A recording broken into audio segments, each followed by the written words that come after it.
is a lamp unto my feet and a light unto my path.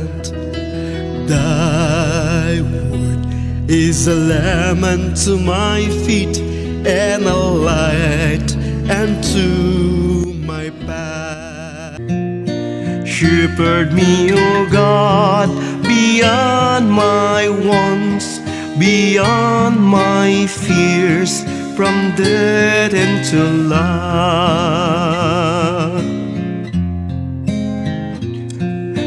Gently you rest me and heal my weary soul. Ang bukasyon ay hindi lamang para sa ating mga pari. Ang bukasyon hindi lamang po sa mga madre. Tayo lahat ay tinatawag ng Panginoong Diyos sa sarili-sariling bukasyon. Sa inyo, pinipili inyo ang bukasyon na maging may asawa. Ang iba naman sa inyo, may edad na, siguro nandyan na sa 50 years old na, o sa 60 na, 70 na, hanggang ngayon wala pa rin asawa. Dahil pinipili nila manirahan o manatiling isang single. At masaya sila doon. Yun ang pinipili nilang bukasyon. May mga opportunity man na pwede silang mag-asawa. Ngunit nakikita nila na talagang ito yung bukasyon na pinagkaloob sa kanila ng Diyos. So, sarili-sariling bukasyon, iba-iba ang bukasyon. Ngunit again, huwag natin kakalimutan na tayong lahat ay tinawag ng Diyos. Yung salitang bukasyon, bukari, sa wikang Latin ay tawag. No, pag may tumatawag, tayo nagbubukas. Kagaya lamang sa mga magulang. Tinatawag nila yung mga anak nila. Tinatawag ninyo yung mga anak ninyo dahil kilala nyo sila. Tinatawag nyo sila dahil may papagawa kayo sa kanila. Dahil, again, hindi lamang kilala nyo, kundi mahal nyo sila. Gusto nyo silang matuto sa buhay. Ang sa mga anak naman na tinatawag ng magulang, ang sa kanila naman sabihin nila, yes ma, yes po pa. So, tugon. May tugon sa tawa. At mga kapatid, sa tatlong punto na sinasabi ng ating mahalas ng Papa, bibigyan ko ng diin yung sinasabing gift, regalo. Napakaganda po dahil pag minsan, pag nakikita natin o sabihin natin regalo, ang kalamitan, tinitingnan lamang natin yung object, yung regalo lamang. Ngayon, pag tinitingnan lamang natin yung regalo, pag ang object na ito, regalong ito ay mumurahin, pag minsan minumura din natin yung nagbibigay dito. Pag mumurahin, sinasantabi lang natin dahil mumurahin. Pag mumurahin, siguro pag minsan nilalagay na lang natin sa basura dahil mumurahin. Pag minsan din po, dahil walang halaga yun, nakalimutan natin pasalamatan yung nagbigay dito. Ngunit titingnan natin sa tatlong pamamaraan. Ang nagbigay, ang tumanggap, at ang regalo mismo. Ang nagbigay ang titingnan natin. Wala man talagang regalo kung walang nagbigay. Hindi pwede pong masasabi, ay may regalo ako, walang nagbigay. O, hindi posible yun. Regalo yan dahil may nagbigay. Titingnan natin kung what transcribed the person to offer this gift. Anong dahilan kung bakit itong regalong ito ay pinagkaloob? Siguro, pamilya na pamilya, alam natin yon. Walang regalo pag walang nagbigay at ang dahilan kung bakit ito binigay dahil mahal na mahal ka niya. Dahil may malasakit sila sa'yo. Kagaya ng mga magulang. Ngayon, mag-graduation na yung mga kabataan natin. Sa elementarya, nandoon yung pagsasakripisyo ng mama, papa. Sa high school, nandoon pa rin yung sakripisyo ng mama, papa. Pagdating ng kolehiyo, nandoon pa rin sakripisyo ng mama, papa.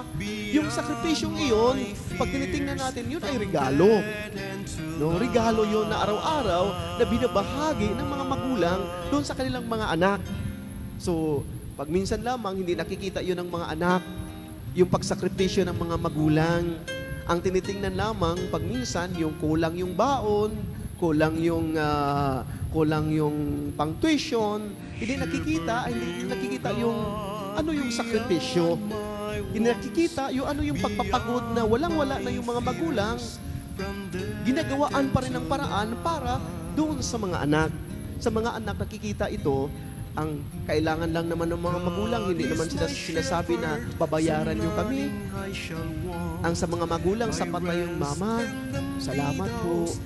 Papa, salamat po. Mama, I love you po. Ngayon, naging ganito ako, naggraduar ako dahil man talaga to sa inyong regalong pag-sakripisyo sa amin. Di ba napakaganda yun? Sa atin lamang, hindi nakikita natin yun. Ang nakikita natin yung kulang palagi. Yung wala tayo nakikita, hindi natin nakikita. Yung maroon tayo. At dahil dito, hindi natin na-appreciate ang buhay. Pag tinitingnan natin, pag ang taong nagbibigay dito na mahal tayo, nandoon yung patuloy na papasalamat. That's why sa misa natin, ang misa, Eucharistia, sa wikang Latin ay pasasalamat. Walang iba po. Kung tayo nagdiriwang ng Eucharistia, commemoration dun sa pag-aalay ng ating Jesucristo, sa huling hapunan, sa credo, no? Sa pag-aalay ng kanyang buhay hanggang sa taas ng krus, hanggang mamatay sa taas ng krus, at muling pagkabuhay niya, ito yung pag-aalay niya bilang isang regalo, at tayo naman sa misa, nagpapasalamat tayo. Panginoon, salamat po.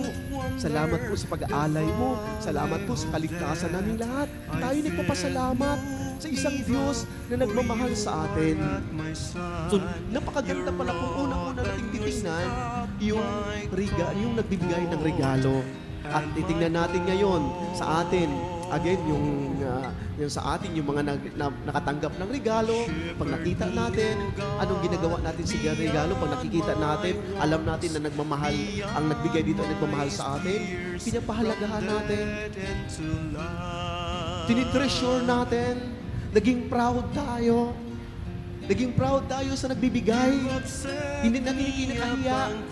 Pag minsan baga, bato sa langit, yung mga anak natapos na sa kanilang mga naging matagumpay na sa kanilang buhay. Ang pagminsan nakakalimutan na yung mga mama, papa. Pagminsan hindi na tayo naging proud sa kanila.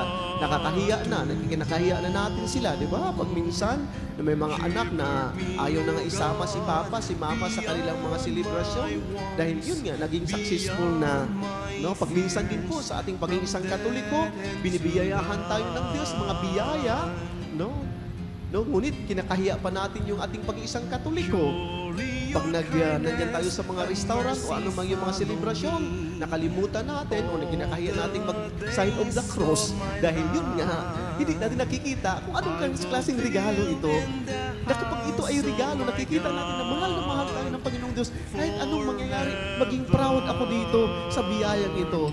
Kahit saan man tayo, naging ihimplo tayo sa mga biyaya. Naging witness tayo sa mga biyayang ito. Mga kapatid, titingnan natin ngayon sa Linggo ng Mabuting Pastol. I rest in the meadows of faithfulness and love. I walk by the quiet waters of peace. Napakaganda po. Dahil pag sabihin nating pastol, ito yung umaakay, ito yung gumagabay. Pag sa sitwasyon natin, sa lipunan natin, pag ang umaakay o mga gumagabay, ito yung sinasabi natin wikang English na leader. Sa Pilipino naman, pinuno. No, napakahalaga itong salitang pinuno dahil pag sabihin natin pinuno sa isang intonation dito o sa ano dito, sabihin natin pinuno. Pinuno. Tingnan natin yung pinuno muna. Dabi pag sabihin natin na isang lalagyan, pinuno mo, sinasangkapan mo siya. Sinasangkapan mo ng mga bagay dahil walang laman. Hindi kaya yung buhay natin bilang regalo ng Diyos, hindi ito sa atin?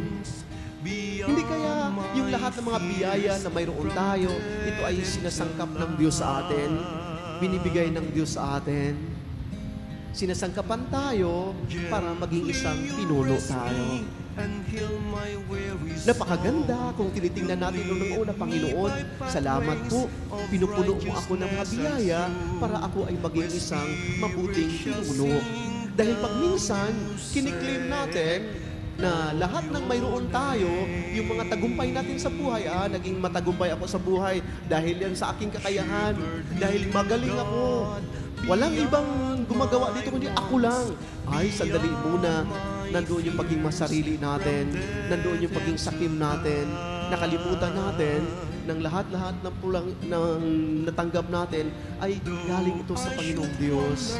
Titingnan natin yung punong kahoy. Napakaganda yung imahe ng punong kahoy. Pag sabihin natin punong kahoy, yung punong nakikita natin, ngunit hindi yan lumalaki, hindi yan lumalago, hindi yan namumunga, yung punong kahoy na yan, kung walang ulan, walang init, walang hangin, walang dilim. So, itong mga bagay na ito, kasama yan sa paglago ng punong kahoy. Ang pagminsan naman nakikita natin yung puno lang. Hindi na atin na-appreciate kung bakit lumalaki ang punong iyan. Anong dahilan? No? Pagminsan yun lang nakikita natin. Yun din po nakikita natin pagminsan sa sarili natin. Bilib lang tayo sa sarili natin. Ngunit, ang lahat-lahat naman talagang ito ay galing man talaga sa Diyos. May hindi tayo nakikita na hindi natin na-recognize. Napakaganda kung tinitingnan natin sa sarili natin. Panginoon, salamat, sinasangkapan mo ako. Diba? Ang ating mabuting pastol, ang ating Panginoong Jesucristo, anong sabi niya sa atin sa Ebanghelyo natin? Nakikilala ako ng aking Ama at nakikilala ko siya. Bakit man? Nakikilala niya ang kanyang Ama na siya ang dahilan, siya ang nagsasangkap sa kanya, siya ang Ama ang nagpapadala sa kanya sa mundong ito para magkakaroon tayo ng kaligtasan. Anong sabi ng Ama?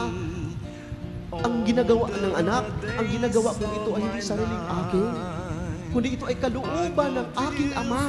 Ibig sabihin, ang mabuting pastol, ang ating Jesucristo, sinasangkapan ng kakayahan para maging isang mabuting pastol. At yan, ang ating Jesucristo, kiniklaim niya na ito ay galing sa Ama. Hindi ito galing sa kanyang pangsarili lamang. At dahil nirecognize niya ang kanyang Ama, ibinibigay niya yung buong buhay nung sabi ng Ebanghelyo natin, ako ang mabuting pastol at kaya kong ialay ang aking buhay para sa aking mga tupa. Hindi niya tinitingnan yung kanyang pangsarili, kundi tinitingnan ang kanyang mga tupa. Tinitingnan tayo ng ating mabuting pastol. Di ba? Napakaganda kung yun palang mga sarili natin na to. Sinasangkapan ako ng Diyos, hindi para sa aking sarili lamang. Sinasangkapan ako ng Diyos para sa aking mga tupa. Sabi pa nga ng ating Panginoon Jesucristo dito sa ating Ebanghelyo ngayon, marami pa akong mga tupa na wala sa aking tawan. Ibig sabihin na may mga tupa pa lang ang ating Panginoong Diyos na wala dito ngayon. Ngunit sabi niya, hahanap-hanapin ko rin sila. Sila ay kasama niyo sila. Sila ay kasama ng aking kawan. Napakaganda din po pala sa ating paglilingkod. Na ating paglilingkod, hindi tayo naging exclusive. Yun baga ang ating katolikong simbahan, sinasabi natin katoliko, universal. Pag sabihin natin universal, pangkalahatan. Hindi tayo naglilimit lamang. Hindi tayo naging exclusive lamang. Ang pagiging mabuting pastol ay para sa lahat. Yun ang maganda, no? Siguro tayo bilang sumusunod sa ating mabuting pastol, sinasangkapan tayo ng mga biyaya, tinatawag tayo sa sarili-sarili nating bukasyon. Ang bukasyon ito ay para paglingkod. Naging may asawa ko, pinipili ko ng buhay may asawa dahil gusto kong paglingkuran ang aking mga mahal sa buhay at yung aking mga kapatid na nakasalamuha ko araw-araw. At dito ngayon sa ating Ebanghelyo, again, napakagandang pagnilay-nilayan yung mga sarili-sarili natin. Yung sinasangkapan tayo ng Diyos, pinuno tayo ng mga biyaya ng Diyos para tayo maging mga pinuno. Pinuno sa mga sarili nating kakayahan, sa ating pamilya, sa ating kawan, sa ating simbahan. Tayo ay tinatawag ng Panginoong Diyos para mamumuno. Huwag nating kalimutan na sinasabi ng Panginoon, hindi ko kayo iiwanan. Hindi ko kayo kayang talikuran. Kung ang isang upahan na pastol, tinatalikuran man niya ang kanyang mga tupa, pagdating ng mga asong gubat, ako, bilang isang mabuting pastol, iaalay ko ang aking buhay. Shepherd me